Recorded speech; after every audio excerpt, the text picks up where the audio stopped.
Assalamualaikum warahmatullahi wabarakatuh. Kami dari kelompok 1 yang beranggotakan saya Ripa Saripa sebagai moderator dan pemateri, ada Yahya Abdul Jabar sebagai pemateri, ada Arina Sobaria sebagai pemateri, dan Ujang Jalaluddin sebagai pemateri. Di sini kami akan mempresentasikan hasil diskusi kami mengenai hubungan media dengan public relation. Materi yang pertama akan disampaikan oleh saya sendiri. Materi yang pertama mengenai pengertian media.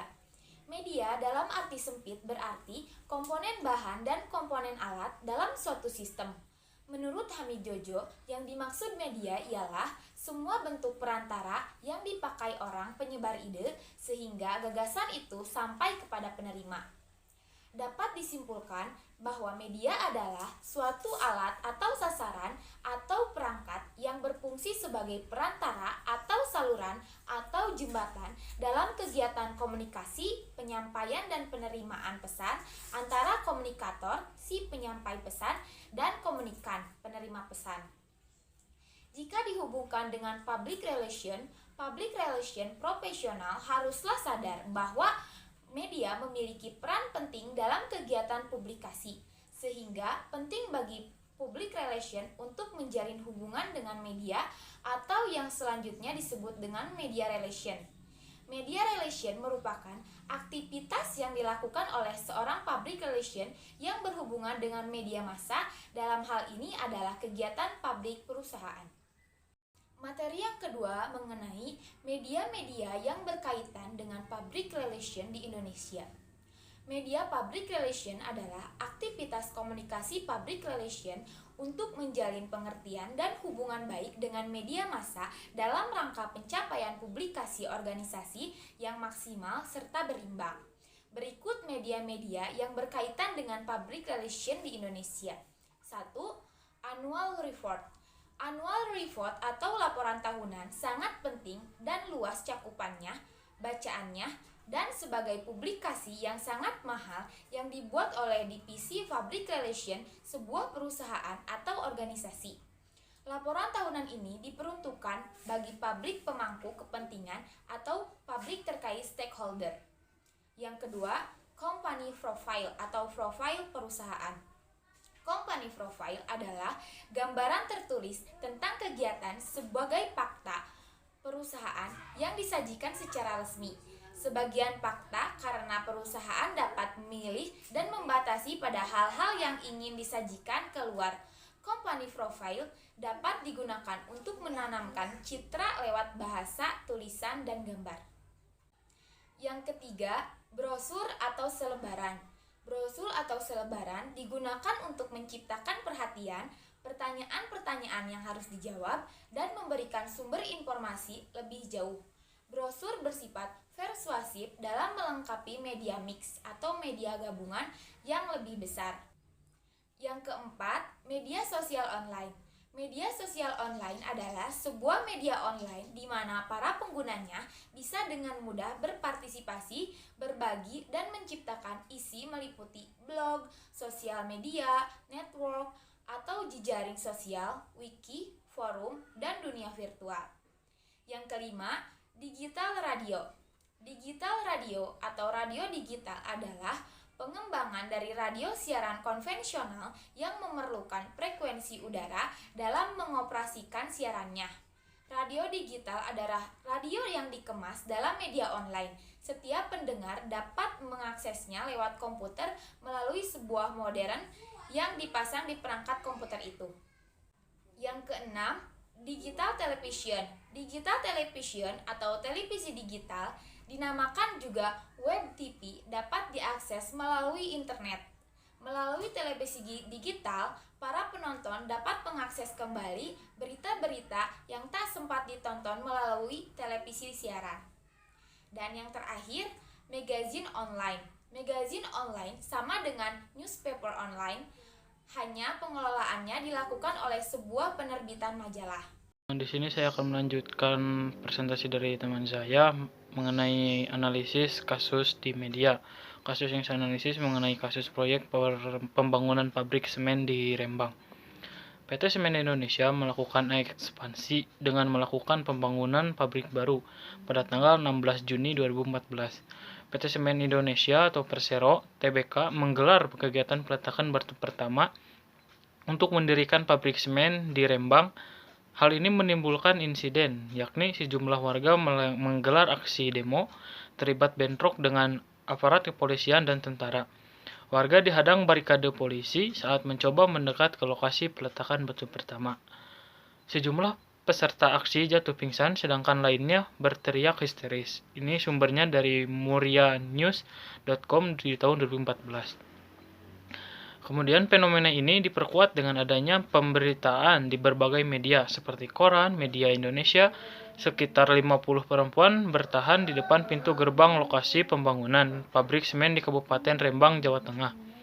Warga menolak masuknya investasi ke wilayah itu karena dikhawatirkan akan merusak lingkungan. Warga juga mendirikan tenda untuk menginap di lokasi. Ini bersumber dari media Indonesia pada tanggal 18 Juni 2014. Pembangunan pabrik semen di Rembang mengundang sejumlah perdebatan sengit. Hal ini membuat warga Rembang, Jawa Tengah terpecah menjadi dua kubu dalam menyikapi pembangunan pabrik semen PT Semen Indonesia atau Persero Tbk di Rembang. Sebagian warga menolak pembangunan pabrik semen tersebut, sementara sebagian lagi mendukung. Ini bersumber dari Suara Pembaruan pada tanggal 24 Juni 2014. Sekian. Yang keempat ada tujuan hubungan media dengan public relation. Di era teknologi seperti sekarang ini, kita hidup berdampingan dengan media. Hubungan media dengan manusia atau masyarakat sangat erat. Tujuan hubungan media tidak hanya memberikan informasi kepada masyarakat. Melalui hubungan media, beberapa lembaga juga dapat memanfaatkan situasi seperti menciptakan citra positif. Semakin baik hubungan yang dijalin dengan media tersebut, semakin baik pula citra lembaga atau perusahaan. Beberapa literatur menyebutkan bahwa hubungan dengan media adalah usaha untuk mencari publikasi atau penyiaran yang maksimum atas suatu pesan atau informasi humas dalam rangka menciptakan pengetahuan dan pemahaman bagi khalayak dari organisasi perusahaan yang bersangkutan. Hal ini berarti menjalin hubungan dengan media menjadi salah satu pekerjaan penting. Divisi public relation dalam suatu organisasi. Salah satu tujuan dari pekerjaan public relation adalah membangun citra yang positif dan saling pengertian antara publik dan organisasi, serta sebagai penghubung informasi dan komunikasi bagi organisasi dengan publik di luar organisasi maupun lingkungan internal organisasi. Menjalin dan mempertahankan hubungan baik dengan media amatlah penting bagi seorang public relation, sebab media adalah sarana publikasi, di mana segala informasi tentang perusahaan disalurkan. Selain itu, media juga merupakan sarana untuk membangun reputasi. Saat ini media merupakan acuan publik untuk bergerak dan bertindak. Publik seolah digiring oleh media untuk berperilaku sesuai dengan isu yang ada. Materi berikutnya yaitu pedoman untuk hubungan media yang baik. Hubungan yang baik dengan media perlu dilandasi oleh rasa pengertian, pemahaman, serta kepercayaan penuh. Media massa dipahami memiliki banyak narasumber dari berbagai kalangan, baik itu organisasi, kelompok, maupun tokoh-tokoh individu lainnya. Oleh karena itu, organisasi yang sama tidak akan mungkin terus-menerus mendapat publikasi kecuali informasinya memang sangat penting dan memiliki nilai berita yang sangat tinggi. Dengan menyampaikan informasi yang mempunyai nilai berita, akan membuat media bersedia memuat berita tersebut. Di samping itu, ketika organisasi telah memberikan informasi kepada media massa, maka kepercayaan yang penuh kepada media harus dilakukan. Tujuannya agar organisasi tidak perlu ikut campur dalam pekerjaan media, sehingga organisasi tidak perlu mendikte dengan meminta, apalagi memohon agar media memuat berita organisasi. Dengan demikian, prinsip media relation yang baik yaitu bagaimana mengemas isu yang sedang hangat dibicarakan di masyarakat dan dikaitkan pada aktivitas organisasi. Namun, organisasi tidak hanya sekedar menyebarkan isu atau membangun pencitraan, tetapi menunjukkan bukti kegiatan positif di publik yang luas. Media massa juga turut diajak untuk menyaksikan berbagai kemajuan yang ada di perusahaan untuk membantu ataupun mendukung terbangunnya reputasi yang baik mengenai perusahaan di masyarakat. Secara teknis, membangun media relation menurut Frank Jepkins adalah 1. Memahami media, yaitu dengan mengetahui karakteristik masing-masing media, kekuatan dan kelemahannya, bagaimana memproduksi berita, program di radio dan televisi.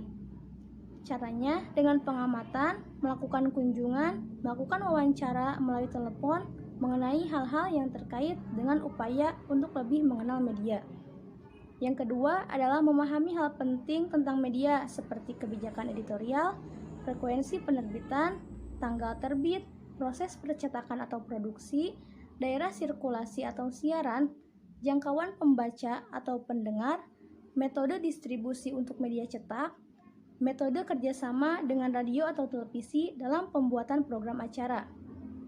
Yang ketiga, memahami dan melaksanakan prinsip-prinsip hubungan baik, yaitu memahami dan melayani media, membangun reputasi sebagai orang yang bisa dipercaya, menyediakan salinan naskah berita, bekerja sama dalam penyajian materi, menyajikan fasilitas verifikasi atau pembuktian akan kebenaran materi yang mereka terima, misalnya dengan kunjungan ke perusahaan atau kunjungan ke pabrik, lapangan, pusat-pusat industri, aktivitas organisasi lainnya.